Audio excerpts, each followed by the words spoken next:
let's take you live right now to Brampton, where Conservative leader Pierre Poilievre is making an announcement on amending the criminal code. Let's listen in. After 10 years of Liberals, the system treats victims like criminals and criminals like victims. Back in 2019, 3 masked intruders, one armed with a sawed-off shotgun, broke into a residence in Collingwood. Cameron Gardner and his girlfriend were tied up.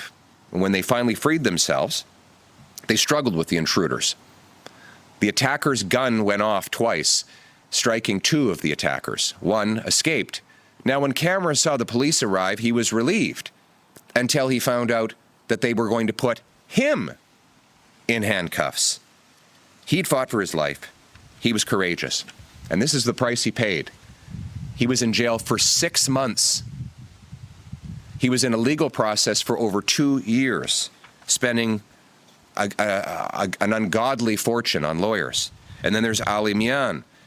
In February of 2023, the Milton residence and licensed firearms owner awoke to find five intruders who were masked and armed.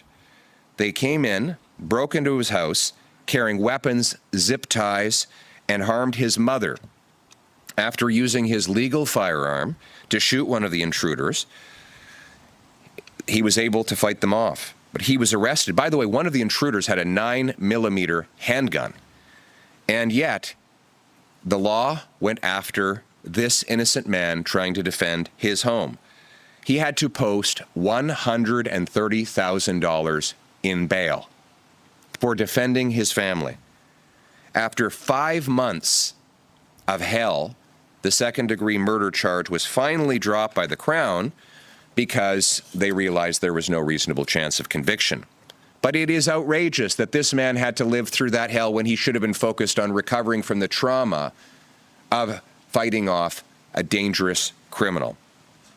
And that is why Conservatives are standing here today, based on the principle that your home is your castle. We're calling on the government to introduce and immediately pass the Stand on Guard law, failing which one of our party's MPs will put forward such a bill. It will amend Section 34.2 of the Criminal Code, which right now says that you can defend yourself based on 9 very complicated and vague conditions.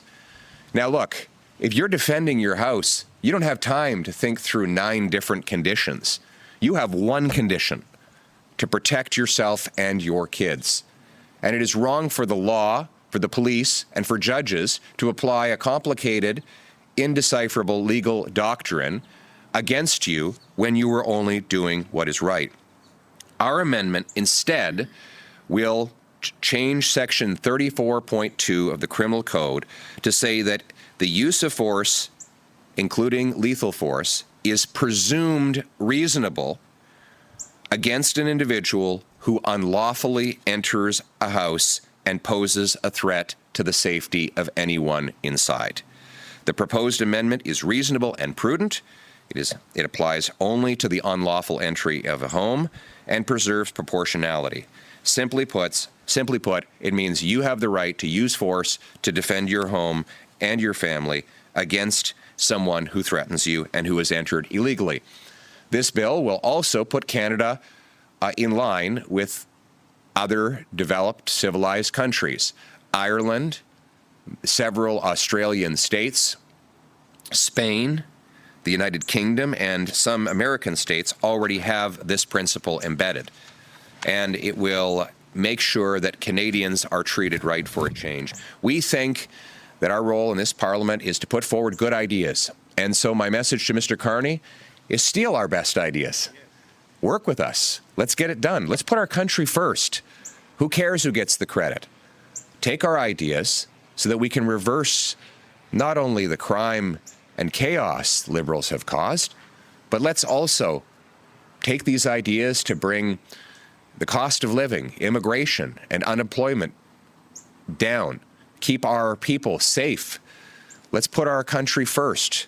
Let's once again work together, all of us from all parties, to make this a country where everyone who works hard gets a beautiful house in a safe street with good food on the table, united under our proud Canadian flag.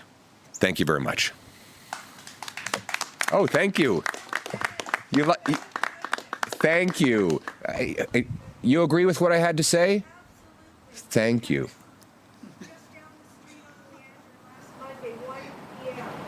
A lady approached a senior in his 80s, and she wanted to hug him. He reminded her of her father. Right. Can I put this necklace on you? No, I don't know you. He stepped back. No, I will give you the necklace. She tried putting it in his pocket. Right. He said no. With his left hand, she took his wedding band and engagement. Oh, my goodness. His wife passed away last year. She's married over 6 Oh, my God. Ask how that feels. This is what's happening. And this, Brampton used to be a great place to live. Everybody's trying to. That's a very powerful story. I don't know if you heard it, but this wonderful lady was just telling me that a man was approached by a lady who pretended to be friendly and then went to steal his wedding ring off of his finger. He'd just lost his wife the year earlier. And did he get his ring back?